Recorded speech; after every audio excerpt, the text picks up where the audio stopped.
Are we rolling? Okay, Are we rolling? we're rolling. We're Yes, rolling. Welcome, and guys, to action. this.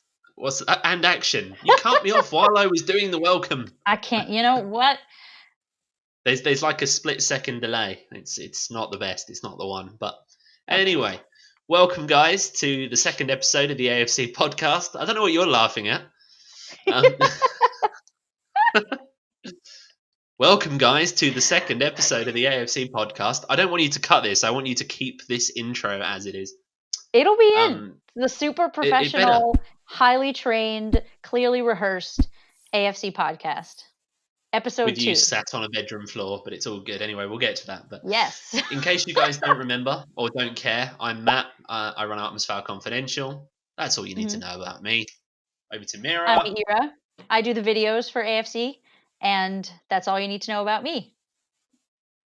Is it though? Where do you find yourself right now? Okay, here's the story, everyone.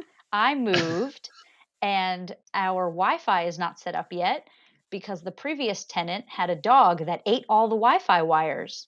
That's the truth. And I am now sitting on the floor of my parents' house. This is their lovely guest room. I'm on the floor. My laptop and the tripod are on a coffee table. It's freezing, and let's move on. All right. Oh dear is the only word. Oh dear. Yeah. But anyway, moving on. Let's talk some ARTEMIS FOWL. Yeah, let's do it. Reporting from a bedroom floor in Israel. And a clearly comfortable looking office in the UK. Absolutely. Look at this wonderful space I call my home. Yeah. And all of those ARTEMIS FOWL things. But anyway, on to before we get into our main topics of discussion today, just wanted to make you guys aware we have started a Patreon. So we can buy Meira a chair.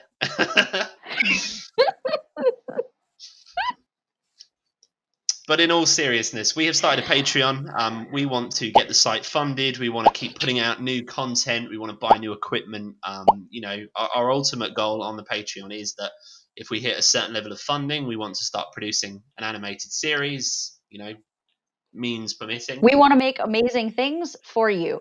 Absolutely. So that's what the Patreon is for. Absolutely. So yeah, the link will be in the description. Please do head on down, have a little look, see if it's something you guys are interested in. Don't worry if not, it's not the end of the world.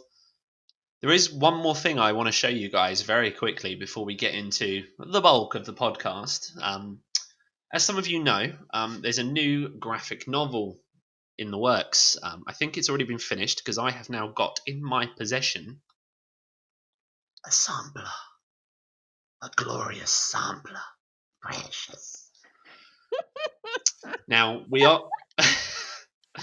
So I'm doing Schmiegel impressions today. So last week it was doing, or last time it was doing Judi Dench as Root. This time it's nasty little Schmiegel. So I figure we are going to be doing a feature on this. I have no doubt that we'll show off a lot of screens of it in the feature on the website and on a future podcast.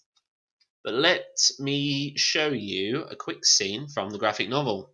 So this is the beginning of chapter 3, which is where we first get introduced to Holly. Look at that. I love their depiction of Holly.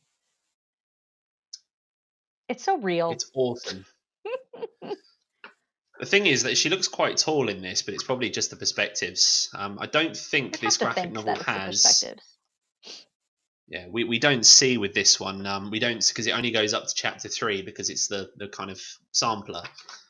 We don't see a comparison between Holly and ARTEMIS, for example. I assume we'll get that when the final one goes. There's beloved Commander Root and Holly Short. Root looks great in it. It's so looks fun. Really nice. It's a very different art style to the previous series that unfortunately I don't think will be continued, which is sad. But I think if with the new series, if it does well, if it sells well, I think they'll continue and make more. But it all comes down to if it's worthwhile for them. They're not going to produce them if people aren't buying them. It probably also comes down to how successful the movie will be. Probably the more successful the movie, then the more successful everything else related to the ARTEMIS FOWL franchise is going to be. Also, there'll be more incentive to make more graphic novels. Absolutely. Oh, and the other thing to remember with these new, with the new editions that we're giving away with Disney, in the back, where is it?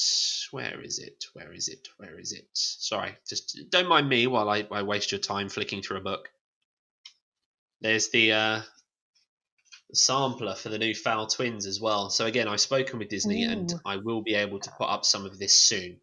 Because there's like the first, there's the prologue, and I think the first chapter in here. So yeah, the Fowl Twins books, which is coming February 2020, I think.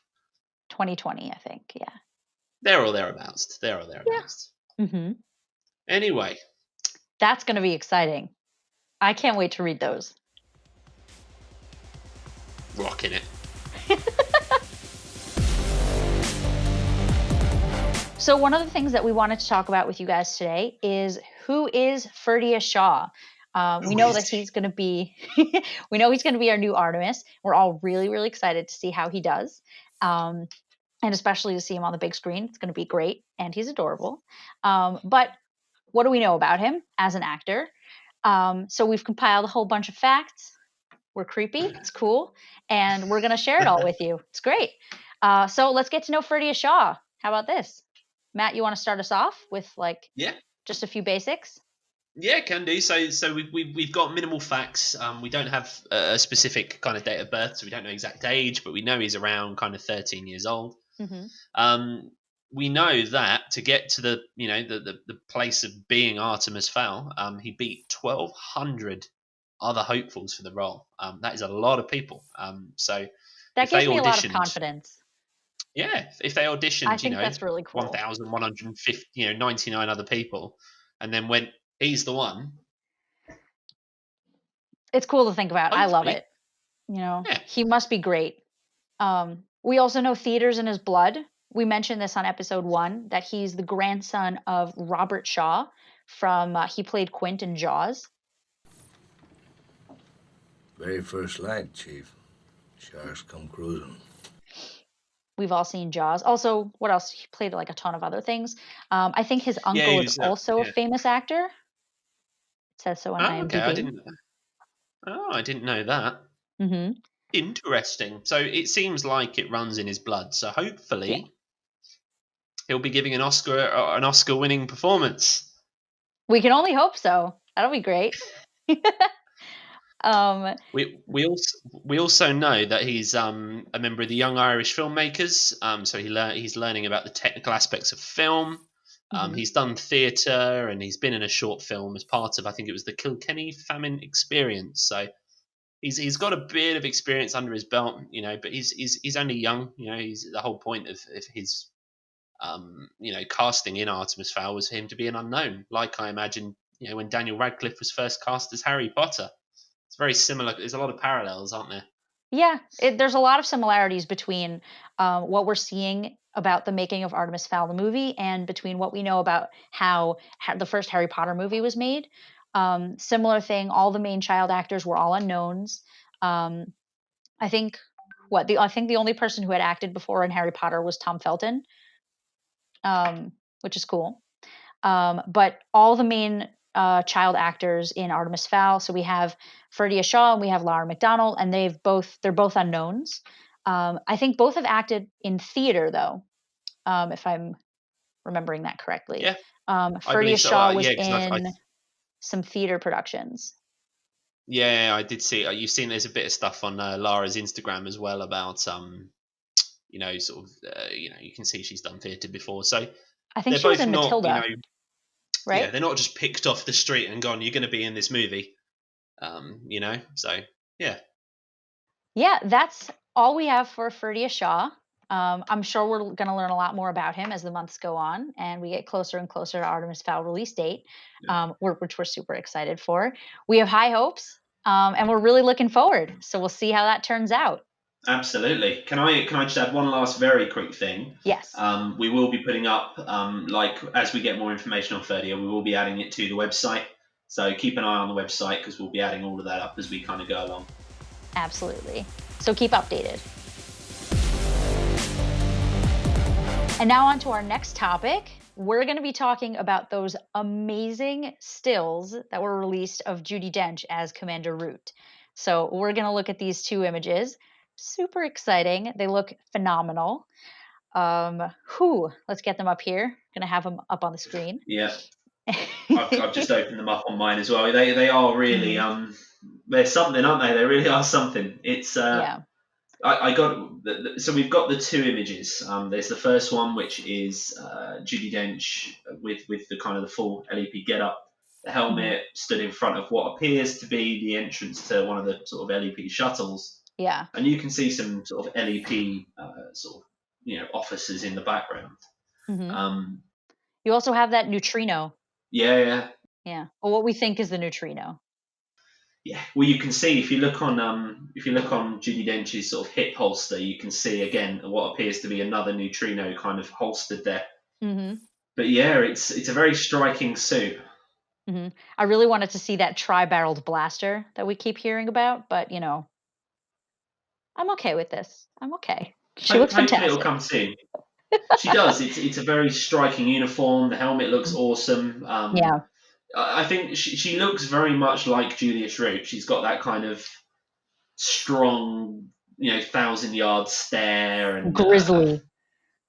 Yeah, absolutely. I mean, it's this is the first still we've had. The only sort of shot we've had of Judi Dench's Root up until now was in the trailer, where we had a couple of seconds of a weird random explosion going on we don't know anything about.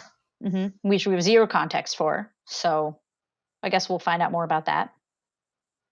I imagine so. Yeah, I think when we see the film, that might explain things. Yeah. The coolest thing that I think is about these stills is that we really get such a close-up look at the costumes.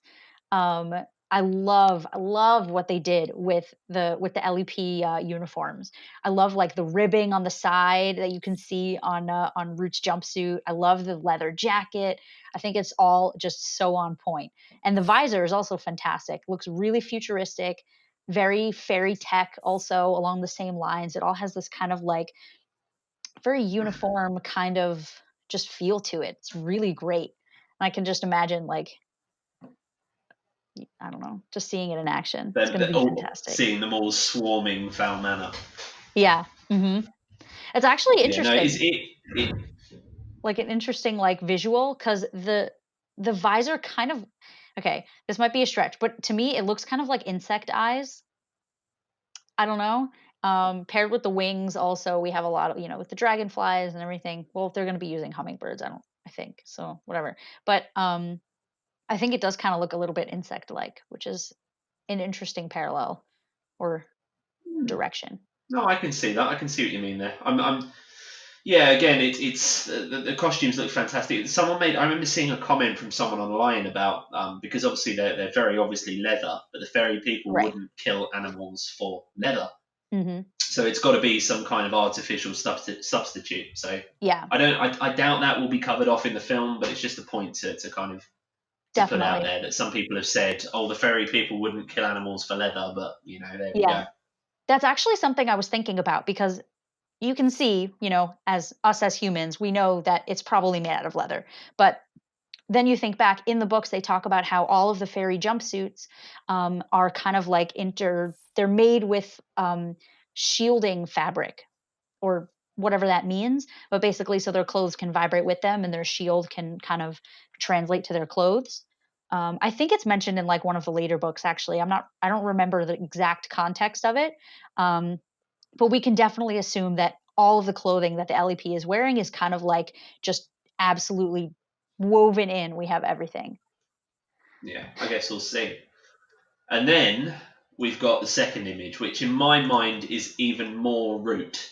And also, my other favourite thing with this image is you can kind of see the height thing. Now, with the first image, because you only see kind of Root from the waist up, it's quite hard to tell about height.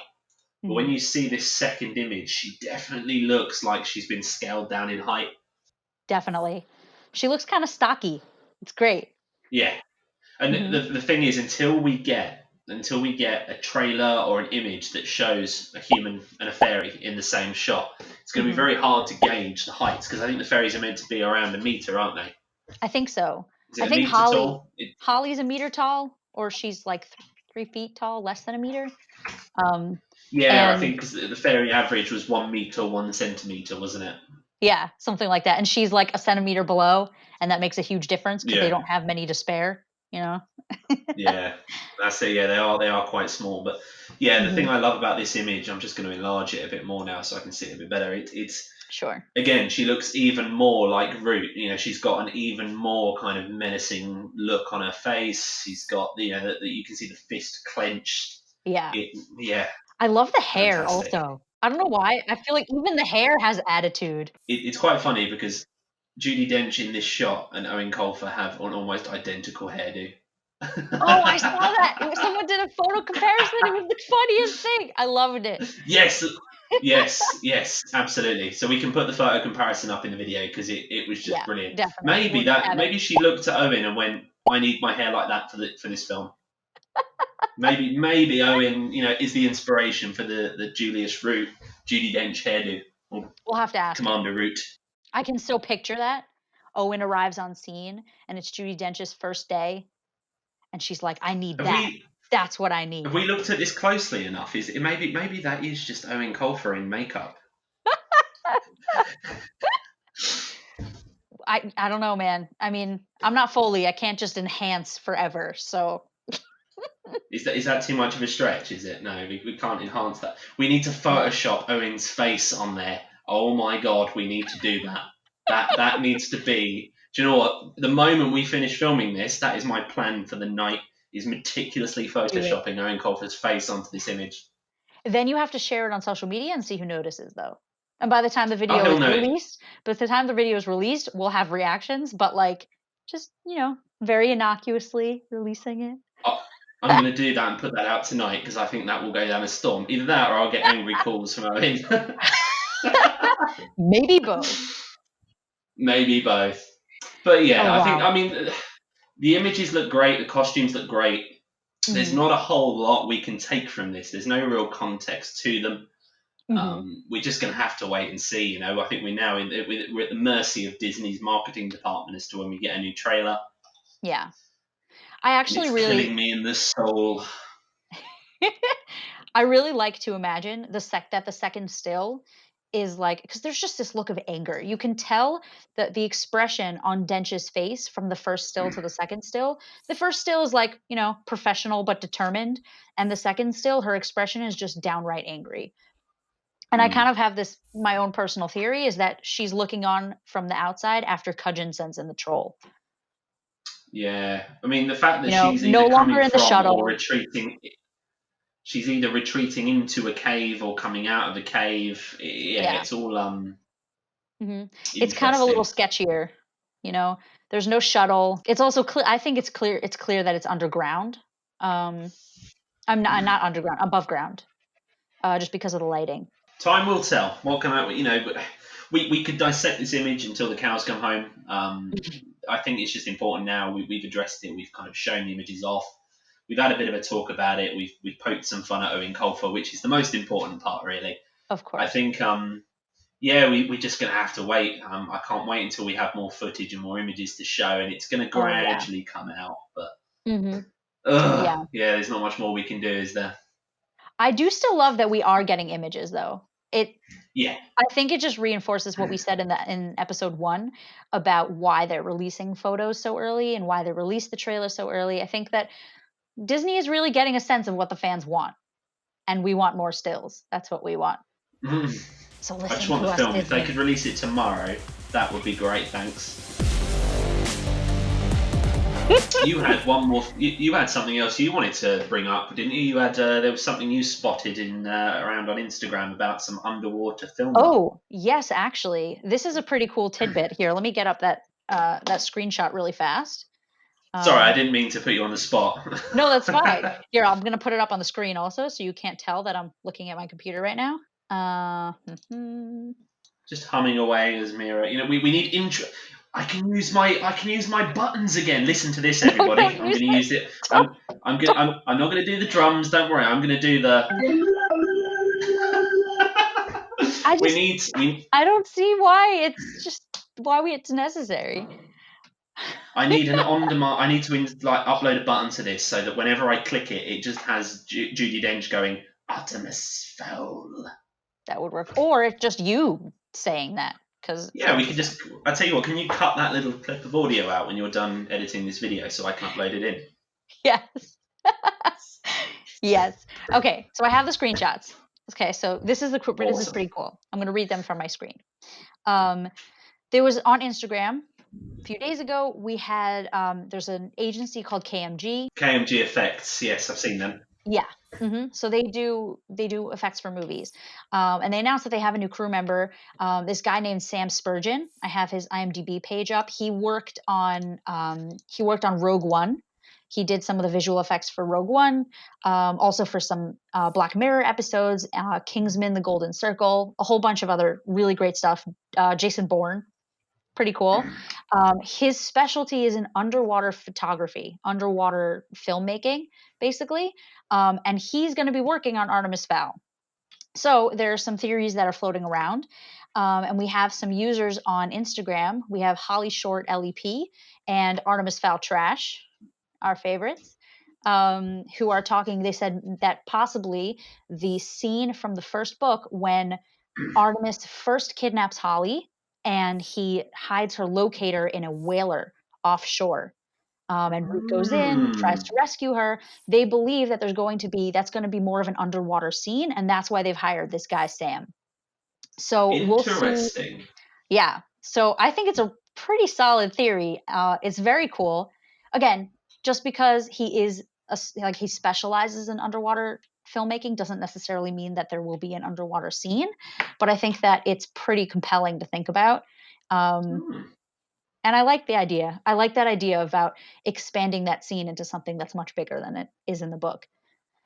Thank you very much, Meira. We're going to have to, when we know a bit more about it, we're going to have to green screen you in front of like an ocean scene.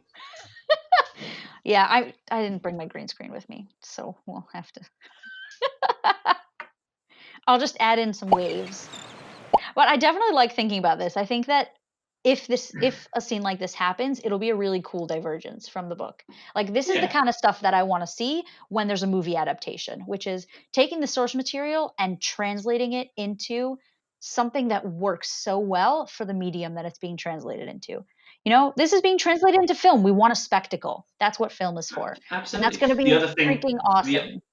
The other thing to think about as well is that Owen mentioned that he's seen the time stop scene, I think, because he mentioned that in a previous interview we've done with him. And he said that it all kind of looked very much like it was underwater. And that things were obviously frozen and there's sort of boats stuck in waves that don't sort of cascade in. And he said that they filmed fish, right? He did, yes, that was correct actually. Yeah, he said fish kind of stuck, sort of mid swim. Yeah. So maybe that's what they used him for. Underwater things. Fish. Yeah. Although, where would there be fish in the time stop? Aren't they near a sea? Aren't they near a beach? Unless they're changing the theory behind the time stop. From what I remember from the book, they really just did Fowl Manor because they set up the dishes on the towers, right? Yeah. And then Foley made this whole comment about how like it's as if Artemis wants us to do a time stop, and Root's like, push the button or I'll push the button right with your face. And then there's a pond. There'll be a pond there, maybe there's like a fish tank in the lobby or something. Oh, yeah. I guess we'll see. Time will tell, Meira. Time will tell. There's one more thing before we wrap up this podcast. I know it's been probably going to be a little bit shorter and a little bit more to the point. There's not been a huge amount to talk about, so we've been grasping at straws a little bit. But there's one more thing I want to show you guys, and for the audio-only listeners, I apologise. You'll have to log on to be able to see this. So I came into ownership of a little bit of interesting Artemis Fowl merchandise last year. And I've had confirmation from Owen himself that this is actually real, and it's not someone just knocking this together. But may I present to you Artemis Fowl Arctic Incident Vodka. Yes, this is real. This was an actual thing. This hasn't been opened, and the seller told me that the vodka dissipated over time, which I can kind of believe looking at it. So That's the story insane. I know, right? So the story behind this apparently is that at it must have either been a launch party for the book or maybe at signings. These were actually given out, I assume, to either visitors or the parents of kids who were there for book signings or something. I'm not sure of the exact context, but they quite literally gave out mini bottles of ARTEMIS FOWL vodka. Look at that. That's the coolest thing ever. I want one. Yeah. I'm just looking to see if there's like an expiry date on it or anything, but there's not. But hold on, yeah.